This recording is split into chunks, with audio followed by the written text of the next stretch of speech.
Hello दोस्तों। Welcome to my YouTube channel.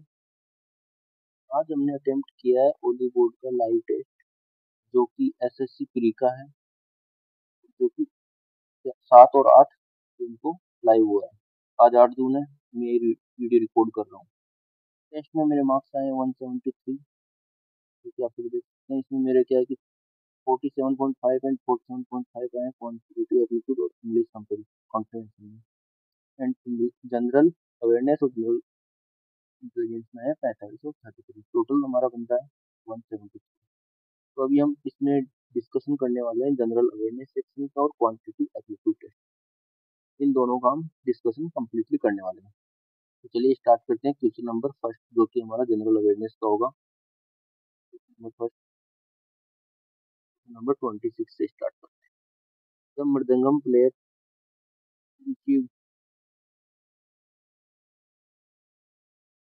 To receive the Padma Bhushan in 1971 was. तो ये थे हमारे पालघाट मणि अय्यर, जिनको कि 1971 में मृदंगम बजाने के लिए पद्म भूषण दिया गया था। अब मृदंगम की बात करें तो ये परक्यूशन इंस्ट्रूमेंट है, परक्यूशन इंस्ट्रूमेंट, जो कि थाप या यानी कि तबले की जैसे तबला होता है ना, तो जैसे कि तबला या ढोल, वो दोनों परक्यूशन इंस्ट्रूमेंट है जिनको कि यानी कि थप्पड़ मार के या फिर मतलब कि दोनों तरफ से बजाया जाता है। वैसा ही हमारा मृदंगम मृदंगम होता है। हम मृदंगम के और प्लेयर की बात करें तो ये हमारे के शिवरमन भी है, रायकुड़ी मनी भी है, और टीवी गोपाल कृष्ण भी है।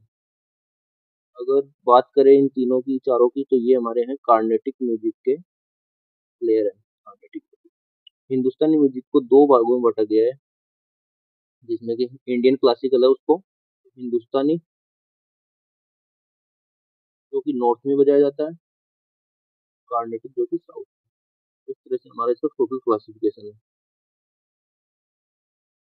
अगर टीवी गोपाल कृष्ण की बात करें तो ये वॉयलिन भी बजाते हैं सर। क्वेश्चन नंबर 27 पे चलते हैं। Overseas Citizenship of India scheme was introduced by amending the Citizenship Act 1955 in August, जो कि हमारा हुआ था 2005 में। 2005 में सिटीजनशिप एक्ट है 19 जो 55 में आया था, जो कि हमारे 26 जनवरी के बाद, 26 जनवरी 1950 के बाद से कौन देश का नागरिक है कौन नहीं है उसको मतलब परिभाषित करता है। उसमें सारे एक्ट, उस एक्ट में सब कुछ लिखा हुआ है।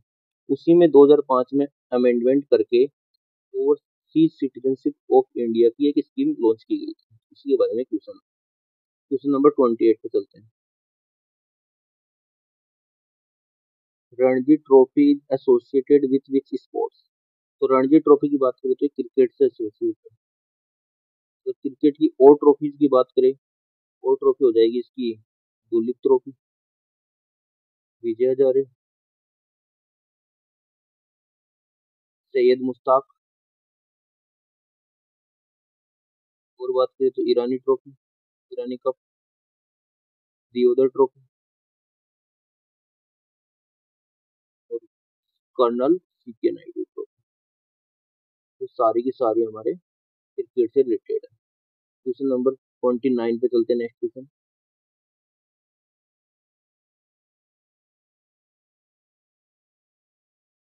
विच legendary Indian musician is known as the shehnai maestro.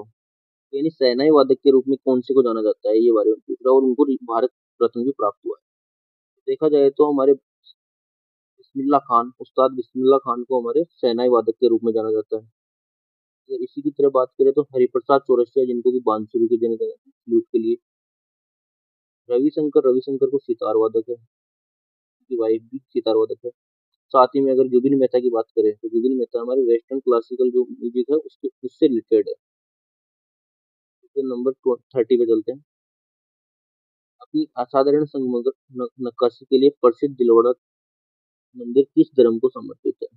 ये हमारे मंदिर समर्पित है जैन धर्म को, जिनको बोलते हैं दिलवाड़ा के जैन मंदिर, जो कि mount Abu Sirohi, Rajasthan. Question number 31,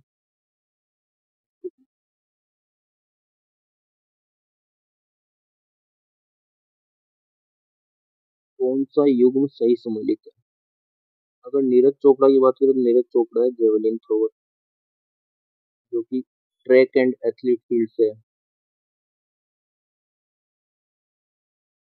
Vijendra Singh की बात करें तो मुक्केबाजी से रिलेटेड, जो कि हमारा सही आंसर हो गया। पीवी सिंधु की बात करें तो बैडमिंटन खेलती है। सुनील छेत्री की बात करें तो फुटबॉल प्लेयर। क्वेश्चन नंबर 32 पे चलते हैं। आंसर हमारा हो गया विजेंद्र सिंह तिवारी। Question number 32। चारकुला नृत्य पारंपरिक रूप से उत्तर प्रदेश में किस त्योहार के दौरान किया जाता है? चारकुला त्योहार की बात करें तो ये मनाया जाता है ब्रज में, जो कि उत्तर प्रदेश में है। और ये होली के 3 दिन बाद मनाया जाता है। 3 days आफ्टर ये चारकुला त्योहार। क्वेश्चन चलते हैं, क्वेश्चन नंबर 33।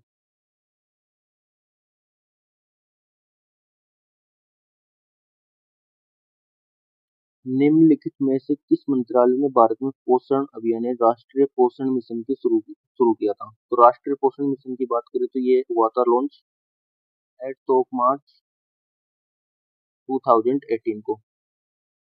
8 मार्च को क्या आता है? Women's day. और ये लॉन्च किया था महिला एवं बाल विकास मंत्रालय द्वारा 2018 में 8 मार्च को, वुमेन्स डे के दिन। इस साल आने वाला है 2000, इस साल हो गया जा चुका 8 मार्च 2025 को। अब नेक्स्ट आएगा 2026 में। अब क्वेश्चन नंबर 34 की बात करते हैं। जनवरी 2024 में निम्नलिखित में से किस राज्य मंत्रिमंडल ने मुख्यमंत्री राज्य वृद्धावस्था पेंशन योजना नामक अपनी वृद्धावस्था पेंशन योजना में 50 वर्ष से अधिक आयु की सभी महिलाओं, आदिवासियों, दलितों को शामिल करके प्रस्ताव को मंजूरी दी है? तो जनवरी 2024 में ये करंट का क्वेश्चन होगा। ये हुआ था झारखंड में। झारखंड गवर्नमेंट ने 50 दिन में ये 50 साल से ऊपर जो भी महिलाएं हैं या फिर दलित हैं, इन सबको 1000 रुपए का पेंशन, वृद्धावस्था पेंशन जारी किया है हर महीने। नंबर 35 पे चलते हैं। वुलर झील एशिया की सबसे बड़ी मीठे पानी की झीलों में से एक कहाँ स्थित है? वुलर झील हमारी होगी largest fresh water lake.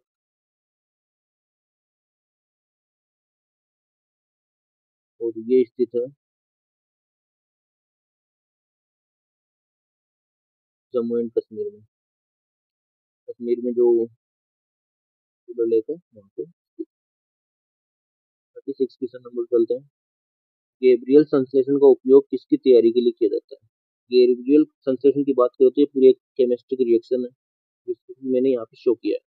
Gabriel synthesis क्या करता है कि जो थैलेमाइड है उसके साथ एल्काइल हैलाइड की रिएक्शन करवाई जाती है, जिससे कि बाद में हमारा प्राइमरी एमाइन जो जनरेट होता है। तो इसका आंसर होगा प्राइमरी एमाइन, जो कि इसका करेक्ट आंसर है। 2011 के अनुसार निम्नलिखित में से किस केंद्र शासित प्रदेश में लिंगानुपात सबसे कम है? तो लिंगानुपात की बात करें तो लोवेस्ट और हाईएस्ट दोनों बात कर लेते हैं। यूटी में है, दमन एंड दीव में। कितना है? 618, जो कि जनगणना 2011 के अनुसार है। और अगर स्टेट की बात करें, हरियाणा में 816, 870। हाईएस्ट की बात करें यूटी, हाईएस्ट यूटी है हमारा पुडुचेरी। स्टेट हो गया केरला। अगर बात करें पुडुचेरी, पुडुचेरी में 1037 और केरला में 1084। ये हमारा हो गया लिंगानुपात की बात। तो इसका आंसर हो जाएगा हमारा दमन एंड दीव। अभी देखा जाए तो दमन एंड दीव के बाद में सेकंड नंबर पे आता है दादरा एंड नागर हवेली है, जिसका कि लोएस्ट लिंगानुपात है।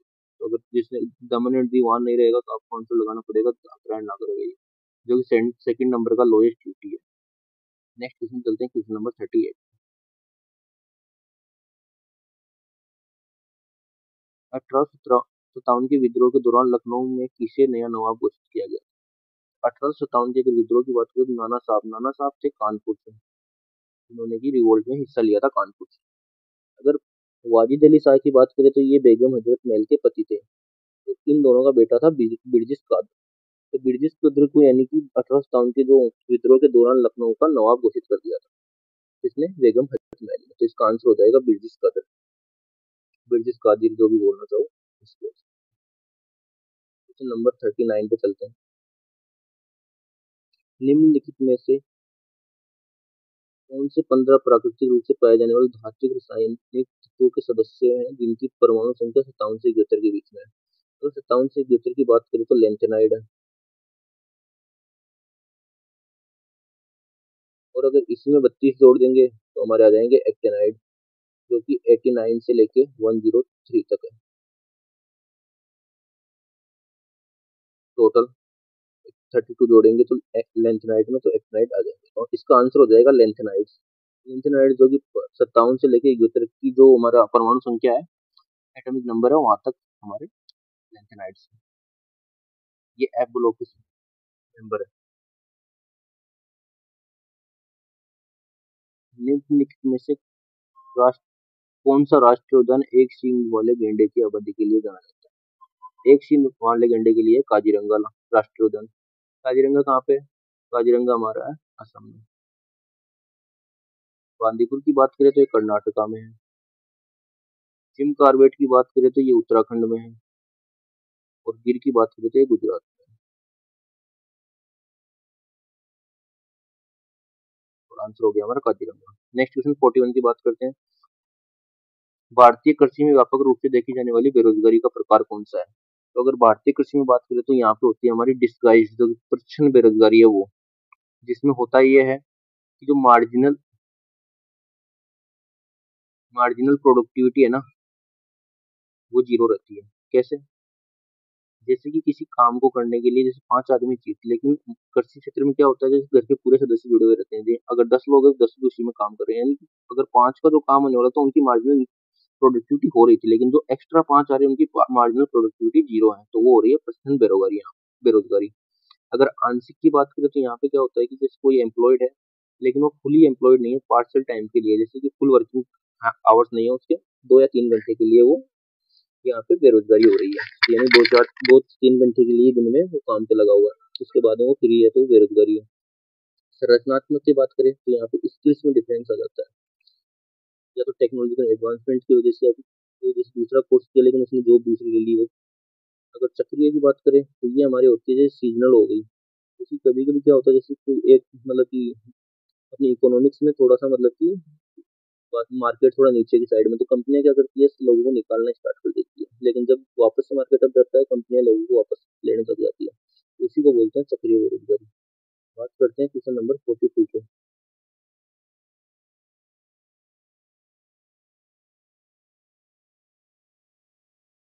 निम्नलिखित में से कौन सा विकल्प कवक और एक्टिनोबैक्टीरिया में पाए जाने वाले लंबी तंतु में शाखाएं हैं? एक बार के लिए फंजाई की हम इमेज देख लेते हैं।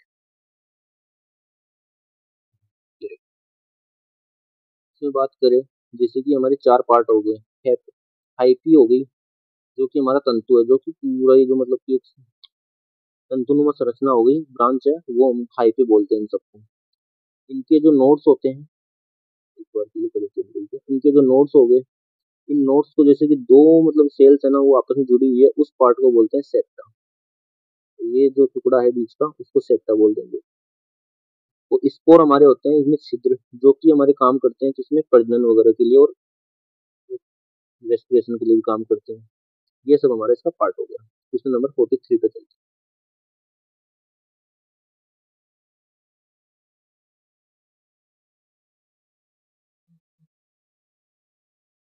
भारतीय संविधान के अनुच्छेद 131 के तहत भारत के सर्वोच्च न्यायालय के पास निम्न में से कौन सी शक्तियां हैं? तो अगर सर्वोच्च न्यायालय के पास बात करें तो 131 के तहत है ओरिजिनल जुडिक्शन, जो कि हमारे संघ में जो भी संघ या फिर स्टेट्स के बीच में जो भी विवाद होंगे उनको सुलझाएगा। 132 एंड 133 के तहत हमारे हैं अपीलेट, जिसमें कि अगर 132 में तो ऐसा होता है कि हाई कोर्ट को कोई जैसे कि इंटरप्रिटेशन करवाना है कॉन्स्टिट्यूशन का किसी मामले में, तो वो करवाते हैं। 133 में है अपीलेट जुडिशन सिविल मैटर्स में। और अगर बात करें तीसरा हमारा होता है एडवाइजरी जुडिक्शन, जो कि 143 के अंडर में है, जिसमें कि प्रेसिडेंट को अगर कुछ हेल्प चाहिए तो वो हमारे सुप्रीम कोर्ट से मांग सकता है। इस तरह से 3 क्षेत्राधिकार है और 4 हमारे आर्टिकल्स है जो कि हमको याद रखने हैं। चलते हैं क्वेश्चन नंबर 44 पे।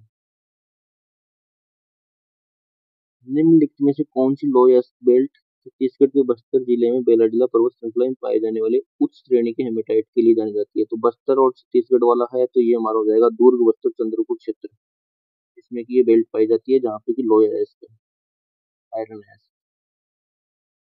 नेक्स्ट क्वेश्चन की बात करें क्वेश्चन नंबर 45, जिसमें कि मे डम में थी जो कि एक फेस्टिवल है, किसका मनाया जाता है? ये मनाया जाता है अहोम समुदाय द्वारा। अहोम कम्युनिटी फेस्टिवल को मनाती है और वो भी कब मनाती है? हर साल 31 जनवरी को, आपस में मतलब कि एक दूसरे की रक्षा के लिए और एक दूसरे के बीच में प्रेम संबंध बनाए रखने के लिए, मतलब कि परिवार की जो रक्षा होती है उसके लिए मनाया जाता है। तो इसका आंसर हो जाएगा अहोम। नेक्स्ट क्वेश्चन 46 पे चलते हैं। इनको रिपोर्ट्स को हमारे इससे मिलान करना है। अगर रोलेट एक्ट की बात करें तो ये आया था हमारा 1999 में। नेहरू रिपोर्ट और साइमन कमीशन दोनों ही आए थे 1928 में। और अगर वर्नाकुलर प्रेस एक्ट की बात करें तो ये आया था 1878 में और बाद में इसको 1882 में रिपन द्वारा रिपील कर दिया गया था। और लाया किसके द्वारा था? रिपन द्वारा। अब इनको क्या कर लेते हैं हम अपने मैच कर लेते हैं। तो अगर रोलेट एक्ट की बात करें तो इसमें क्या था? बिना सुनवाई की गिरफ्तारी और हिरासत थी। तो इसका हमारा हो गया फर्स्ट। फर्स्ट का ए। नेहरू रिपोर्ट में थी संविधान की रूपरेखा और साइमन कमीशन था हमारा जो संवैधानिक सुधारों के लिए बनाया गया था, लेकिन उसमें सारे के सारे अंग्रेज थे, तो इसलिए साइमन कमीशन का जो विरोध करते हुए लाला लाजपत राय की लाठीचार्ज में मौत हो गई थी। वर्नाकुलर प्रेस एक्ट की बात करें, प्रेस की प्रतिबद्धता थी। तो ए बी सी डी हमारा सीधा सीधा जवाब हो गया क्वेश्चन नंबर 46 का। चलते हैं next question, question number 47।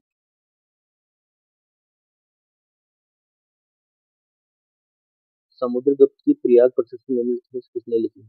Prayag प्रशस्ति लिखी थी हरिशचंद्र ने, जो कि हमारा अशोक स्तंभ है उस पर लिखी हुई है। Question number 48। संविधान की निम्नलिखित में से किस अनुसूची में राज्यसभा में राज्यों और केंद्र शासित प्रदेशों के लिए सीटों का आवंटन है? राज्यसभा और केंद्र शासित प्रदेशों के लिए राज्यसभा की सीटों का आवंटन। तो अगर सारे अनुच्छेद की बात करें, सारे शेड्यूल्स की बात करें तो फर्स्ट शेड्यूल्स में हमारा है स्टेट्स एंड यूटीज की सीमाएं, यूटी की जो बाउंड्रीज है।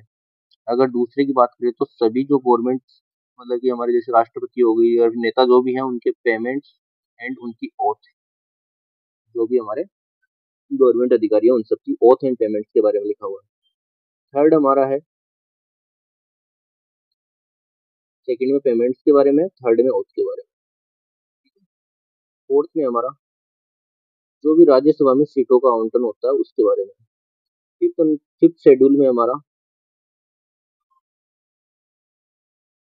फिफ्थ शेड्यूल में एस सी एस टी और जो भी कम्युनिटीज हैं उनके जो राज्यसभा की सीटें हैं उनके बारे में, और उनके एस सी एस टी के और कम्युनिटीज के मतलब की रख रखाव के बारे में।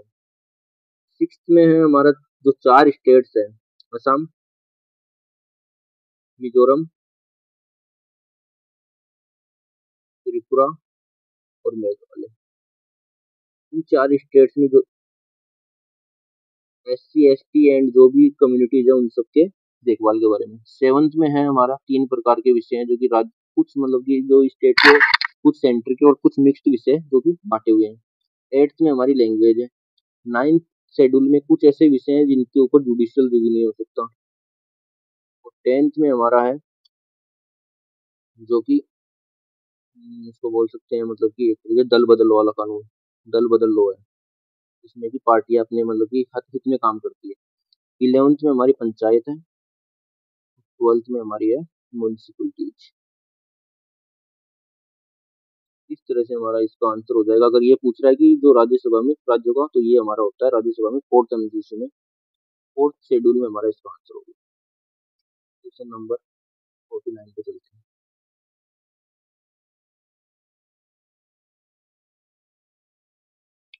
निम्नलिखित में से कौन सा भारत के गैर कर राजस्व का गठन करता है? गैर कर राजस्व यानी non tax revenue. Non tax revenue हमारा होता है जो कि हमारा मतलब इसमें टैक्स के बिना जो रेवेन्यू हो रहा है गवर्नमेंट का, टैक्स टैक्स के प्रकार हमारे हो सकते हैं इनकम टैक्स, जो कस्टम ड्यूटी है वो एक टैक्स का प्रकार है। जीएसटी टैक्स का प्रकार है। इनडायरेक्ट टैक्स है। एक्साइज ड्यूटी एक टैक्स का प्रकार है। जबकि जो डिविडेंड्स होते हैं कोई भी कंपनी से, जो पब्लिक सेक्टर कंपनी है अपनी, उनके डिविडेंड्स जो प्रॉफिट होता है हमको, वो हमारे टैक्स के थ्रू नहीं आ रहा, वो डिविडेंड्स डायरेक्ट अर्न हो रहे हैं। क्वेश्चन नंबर 50 पे चलते हैं। Organism that feeds on producers, यानी जो उत्पादकों पे डिपेंड रहती है। तो फूड चेन में हमारे जो उत्पादक हो गए वो हमारे ऑटोट्रॉप्स हैं, जो कि जैसे पेड़ पौधे हो गए जो खुद का खाना खुद बना रहे हैं। उसके बाद में हमारे आते हैं प्राइमरी कंज्यूमर्स। प्राइमरी कंज्यूमर्स हमारा आंसर हो गया, जो कि सीधे प्रोड्यूसर्स पे डिपेंड रहते हैं। अब चलते हैं क्वेश्चन नंबर, यहाँ पे हमारा जीके सेक्शन, जनरल अवेयरनेस का सेक्शन कंप्लीट होता है। अब हम चलते हैं क्वेश्चन नंबर 51, जो कि हमारा मैथ का है।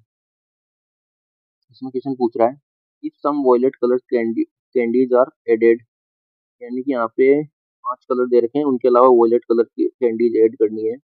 और उसमें बोल रहे हैं average number of candies of each colour increase, यानी कि जो इनका एवरेज है उसमें 6 ऐड हो जाएगा टोटल नंबर। अगर वो जो वॉयलेट कैंडीज की अपने को टोटल नंबर बताने कितनी ऐड कर रहे हैं, तो इसमें हम देखा जाए तो इसका एवरेज निकाल सकते हैं पहले। तो इसका एवरेज क्या हो जाएगा, 2755, यानी 0 2 6 7 14 एंड 11, 250, टोटल 250 कैंडीज है इस वक्त।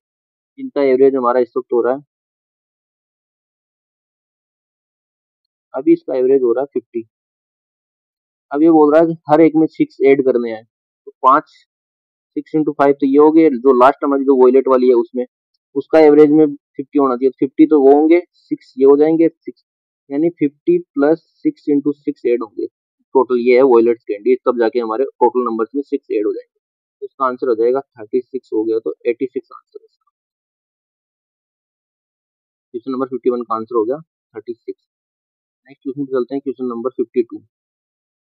एक दुकानदार ने एक पेन का 119 में बेचा, और इस प्रकार उसने पेन क्रय मूल्य के संख्यात्मक मान के बराबर प्रतिशत लाभ अर्जित किया। तो इसमें क्या हो गया, इसने 119 में बेचा है। अगर एक्स उसकी प्राइस थी उस वक्त, तो एक्स पे उसका प्रॉफिट है, तो ये बोल रहा है कि 100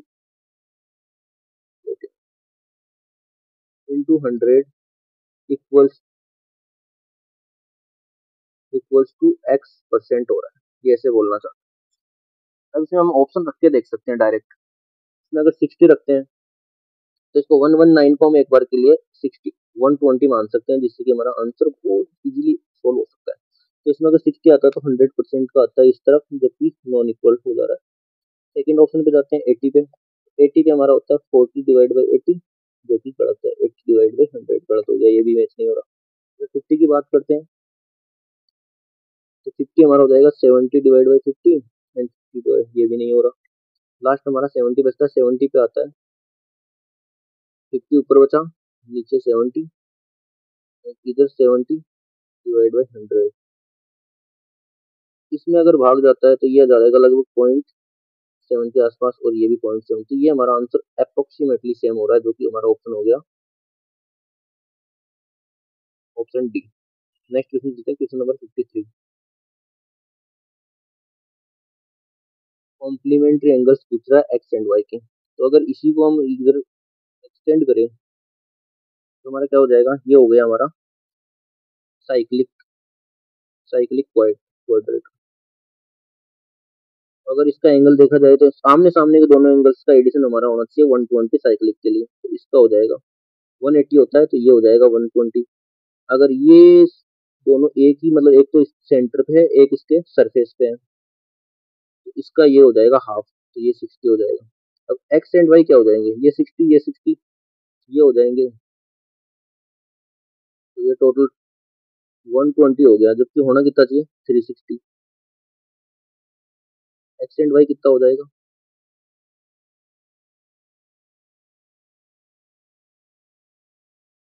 देखा जाए संपूर्ण इसका 120 ही हो गया सिर्फ।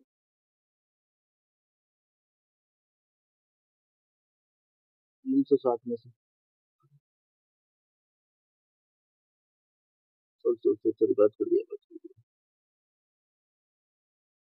120 का जो 2 टाइम्स हो जाएगा वो ये एंगल हो जाएगा। टोटल हमारा ये हो जाता है 300 प्लस एक्स प्लस वाई। इसका टोटल होना चाहिए 360, तो x प्लस वाई की वैल्यू हमारी आ जाएगी 60। इसकी 60 डिग्री हो रही है तो इसका कॉम्प्लीमेंट्री एंगल क्या हो जाएगा, 180 में से दोनों को घटा दो, हमारा 120 हमारा कॉम्प्लीमेंट्री एंगल हो गया, जो कि हमारा आंसर है इसका। क्वेश्चन नंबर 53 का आंसर हो जाएगा 120। इसमें चलते हैं क्वेश्चन नंबर 54। क्वेश्चन नंबर 54 में बात करें, अगर समांतर चतुर्भुज है, समांतर चतुर्भुज बना लो एक बार, W X Y Z, O Y और ओ जेड का बता रखा है, क्योंकि ओ एक अंतर बिंदु है। अब बोल रहा है ये दोनों कौन समद्विभाजक है, यानी कि ये टोटल अगर 2 थीटा है, 2 वाई मान लेते हैं, ठीक है, टू 2 वाई है, तो ये हो गया वाई, ये हो गया एक्स। अब बात आगे बोल रहा है Y O Z, Y O Z,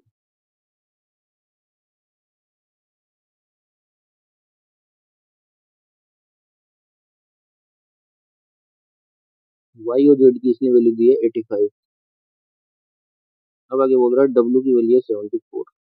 अगर देखा जाए तो 74 और 2x इनकी वैल्यू कितनी होनी चाहिए, 180, as per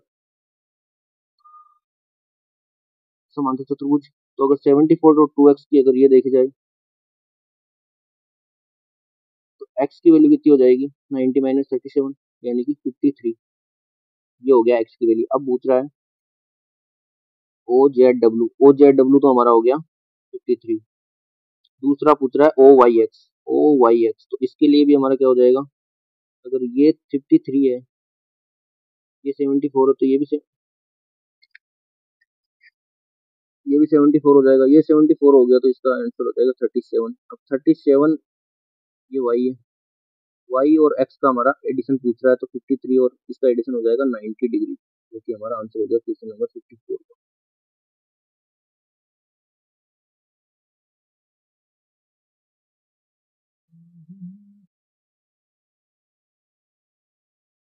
question number 55।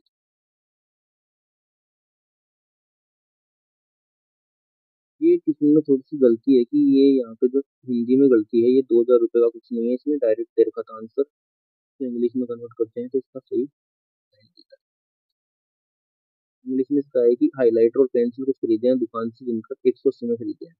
Pencils है, 6 पेंसिल है 120 रुपए की, यानी कि 120 रुपए की पेंसिल होगी, 60 रुपए के हाईलाइटर्स हो गए, 60 रुपए की, 10 रुपए के हिसाब से 6 हाईलाइटर हो गए। Question number 56। Value of A for which expression a will be divisible by x minus three. अगर ये एक्स माइनस थ्री से डिविजिबल है तो इसको डायरेक्ट डिवाइड कर सकते हैं। अगर देखो इसमें टाइम बचा हुआ था, इसलिए मैंने इस क्वेश्चन को पूरा डिवाइड किया था एक्स माइनस थ्री से। पहले 2x² से 2x³ माइनस 6x² हुआ, 7x² हो गया माइनस 6x प्लस 7x से किया, 7x² माइनस 21x, ये हो जाएगा 15x। ऐसे 15x प्लस ए में प्लस 15 से मल्टीप्लाई किया तो 15x माइनस 45, ये पूरा जीरो होना चाहिए। ए प्लस 45 को जीरो होना पड़ेगा, तो ए की वैल्यू हो जाएगी -45 -45, इसका आंसर हो गया ए।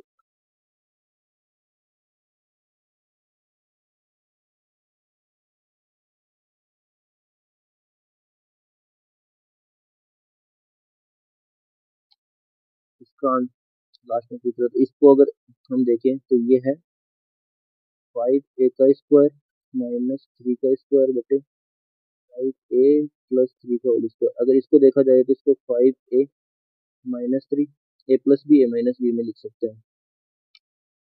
अगर 5a+3 से एक कट गया तो इसका बन जाएगा 5a-3 डिवाइड बाई 5a+3, तो आंसर हो जाएगा इसका C. Next question, question number 58। x√5 plus x√5 plus 3 equal to 11, तो इसको अगर सिंप्लीफाई करेंगे, x√5 plus 1/x√5 equals to, ये 3 इधर जाएगा तो 8 हो गया। अब इसमें सिंपल पूछ रहा है स्क्वायर, ए स्क्वायर माइनस 2 कर देंगे, तो 64 - 2 यानी कि 62 आंसर हो गया। क्वेश्चन नंबर 59 पे चलते हैं।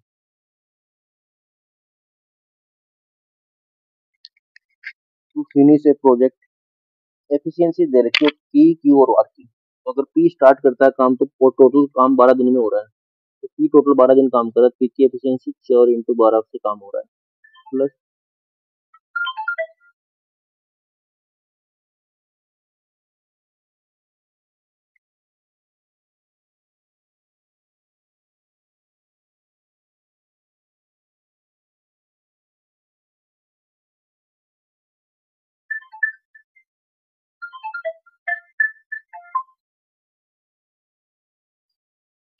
प्लस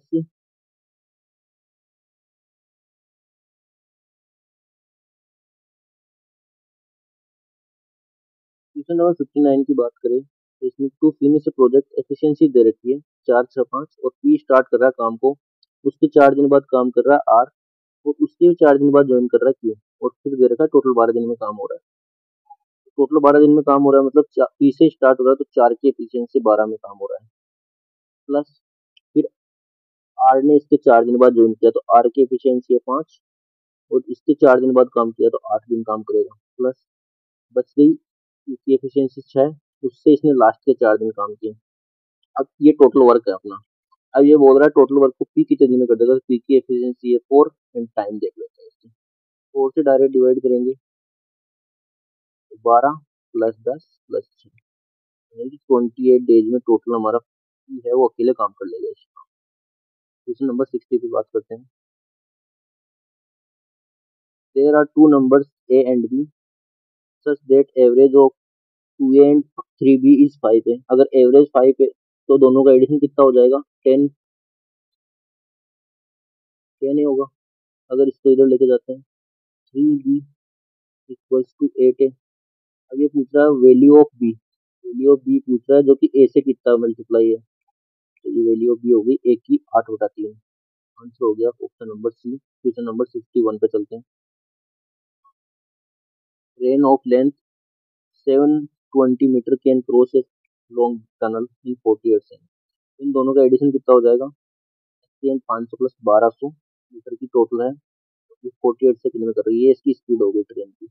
अब बोल रहा है कि 1280 मीटर का ब्रिज कितनी देर में क्रॉस करेंगे, तो 1280 मीटर का ब्रिज और 720 से कितना हो जाएगा 2000, यानी टोटल 2000 मीटर की डिस्टेंस है उसको किस स्पीड से करना पड़ेगा, 1200 की स्पीड से, 48 से,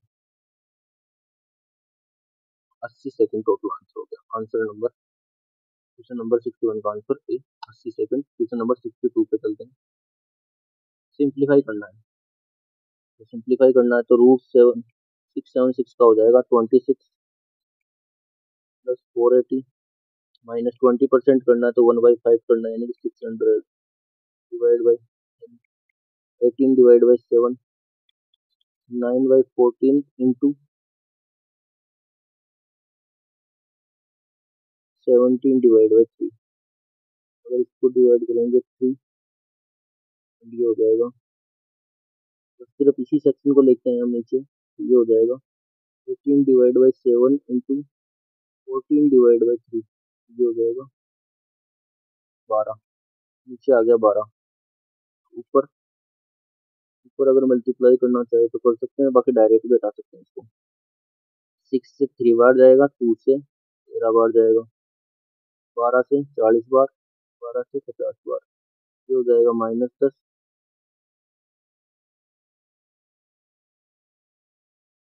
गड़बड़ हुई है क्या शायद, 14/17 भी था। लास्ट में जो आंसर आएगा उसको 17 से मल्टीप्लाई करना है। सॉरी, तो 29 आ गया, 29 × 17, ये हमारा आंसर हो गया। तो 29 × 17 करना है तो 510 माइनस 17 कर दो, 510 में से 17 घटाएंगे तो कितना आ जाएगा 493, हमारा इसका आंसर होगा। Question number 63।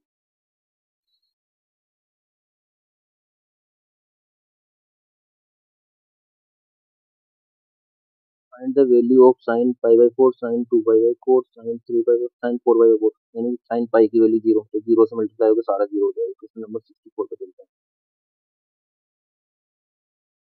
यदि बिक्री कर 2/2 से 1/2% से घटाकर, यानी कि 6600 रुपये का टोटल है,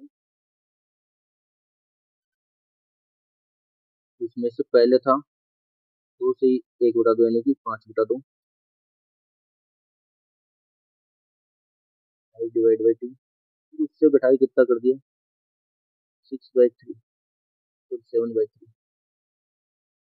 ये हुआ टोटल। अभी 600 सिक्स 15 - 14 1/6 यानी कि परसेंटेज है, तो डिवाइड बाई 100 परसेंटेज, परसेंटेज 6 से 11 बार तो आंसर आ गया मेरा ऑप्शन नंबर। नंबर 65, एक कनाब की चौड़ाई उसकी, ओके, लंबाई उसकी चौड़ाई से 12 सेंटीमीटर अधिक है, और उसकी चौड़ाई उसकी ऊंचाई से 2 गुनी है। सभी किनारों का यानी कि तीनों हाइट का एडिशन लेते हैं। हाइट का एडिशन प्लस, अगर चौड़ाई देखे तो 2h है, और लंबाई देखे तो 2h + 12 हो गई, ये टोटल 57 बता रखा है। अगर इसको इधर लेके जाएंगे 4 5, ये हो गया 5, ये 5h की वैल्यू है, h की वैल्यू होगी 9 सेंटीमीटर। अब पूछा घनाभ का आयतन, 9 तो उसकी हाइट हो गई, अगर उसकी विड्थ की बात करें तो 9 × 2 हो जाएगी विड्थ, और अगर 18 + 12 हो जाएगा 30, इसकी लेंथ हो गई, तो ये इसका वॉल्यूम हो गया हाइट विड्थ लेंथ।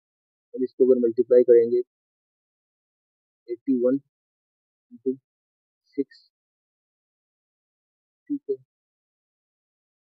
4860 आंसर हो गया। नंबर 65,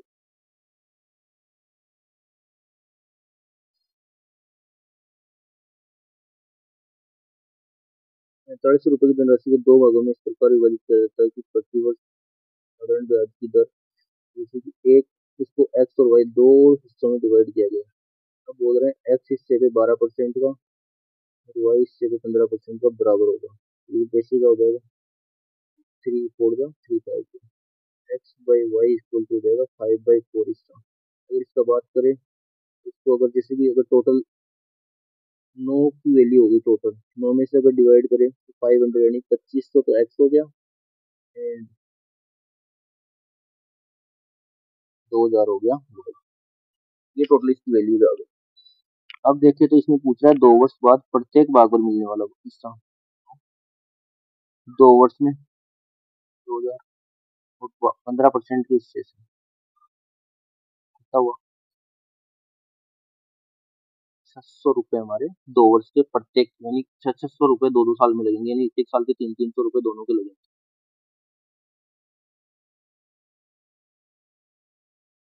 कोट ए की वैल्यू दे रखी है, तीसरा है कि निम्नलिखित का मान क्या होगा। तो इससे अगर हम देखें, हमने नॉर्मल से एक ट्रिक देखते हैं,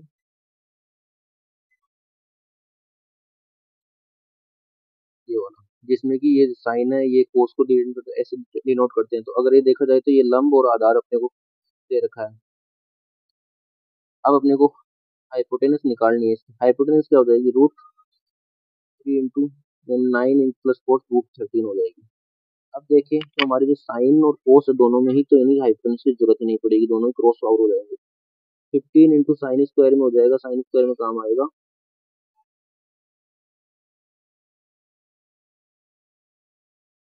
ये होता है। जैसे कि इसमें दे रखा है आधार और ये लंब। अब अपने को निकालना है, तो साइन की वैल्यू दे रखी है, साइन में अपने को लंब चाहिए तो 4 आ जाएगा स्क्वायर, प्लस 3 × कोस के लिए आधार चाहिए तो 9 आ जाएगा, डिवाइडेड 5 × 4 - 2 × 9।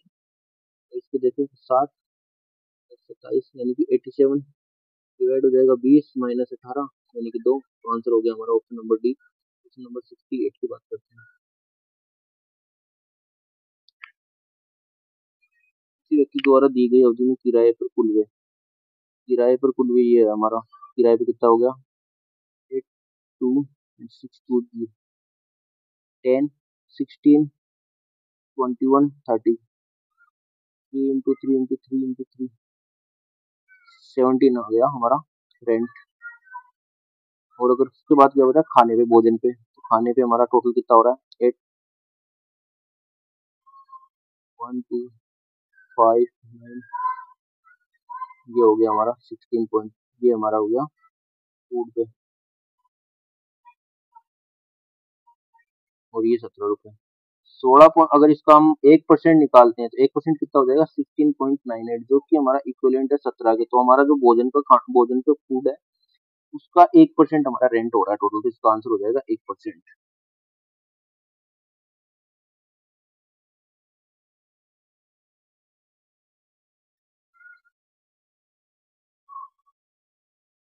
लास्ट क्वेश्चन चलते हैं।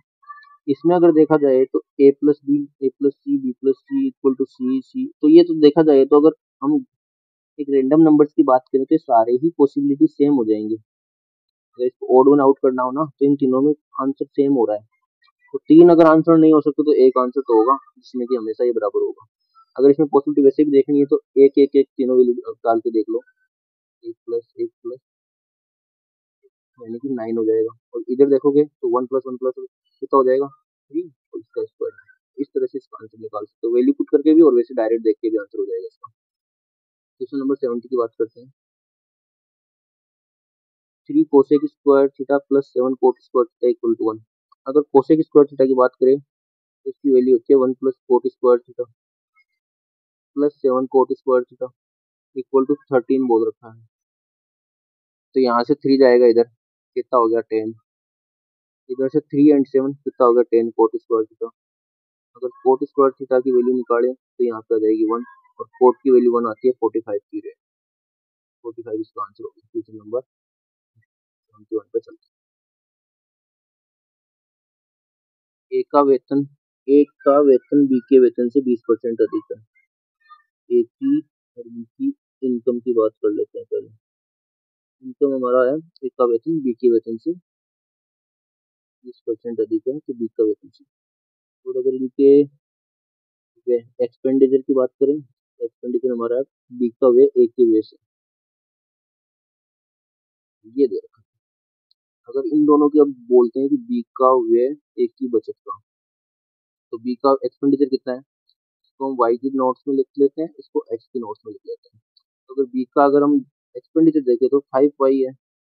वो बोल रहा है ए की बचत, तो ए की बचत कितनी है, 6x माइनस 4y, उसका 3/2 गुना है।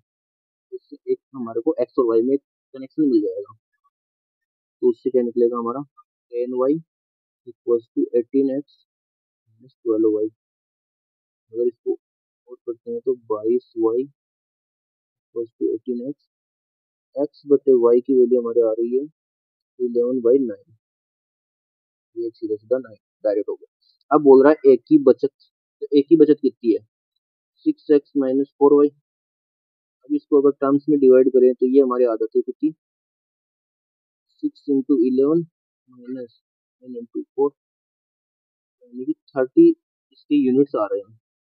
अगर 30 यूनिट्स की वैल्यू अगर 6000 है, तो यानी कि यूनिट्स को हमको 20 टाइम्स मल्टीप्लाई करना पड़ेगा। अब बोल रहा है बी की बचत, तो बी की बचत कितनी होगी, 5x यानी 5 into 11 55 एंड 9 into 5 45, यानी कि 10 यूनिट बच रहे हैं। 10 यूनिट को हमको 20 से मल्टीप्लाई करना पड़ेगा, 200 से, तब जाके हमारा आंसर आ जाएगा 2000, जो कि इसका बी का सेविंग्स हो गया। क्वेश्चन नंबर 72 पे।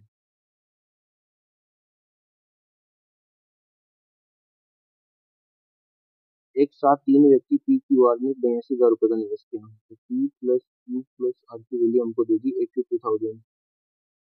अभी अगर इसमें देखा जाए, ये बोल रहे हैं पी का निवेश क्यू के निवेश से 8,000 कम है,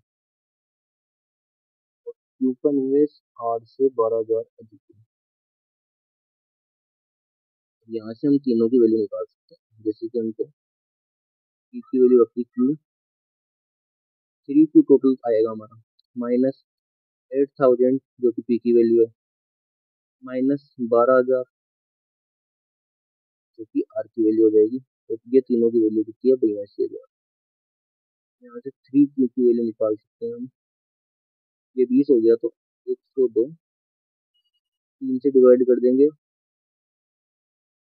34,000 क्यू की वैल्यू है।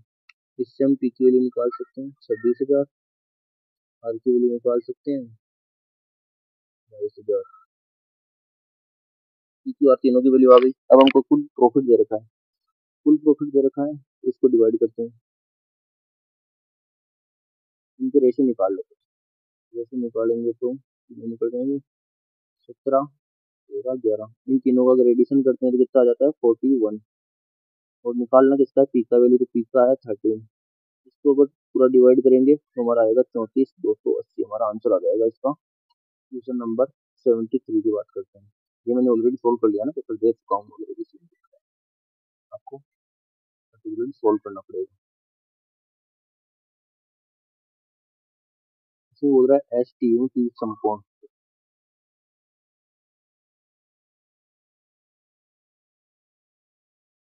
एस टी यू एक दे दिया। इसमें बोल रहा है एस वी डब्ल्यू, ये 1:2:3 है। फिर बोल रहा है कि एक्स और वाई भी इस तरफ है, वी एक्स और डब्ल्यू वाई ये पैरेलल बता रखे हैं तीनों आपस में। तीनों की लंबाई 48 सेंटीमीटर दे दी।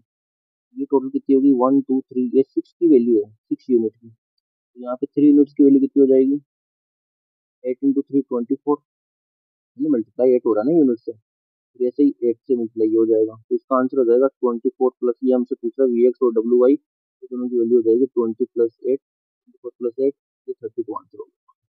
क्वेश्चन नंबर 74 पे चलते हैं।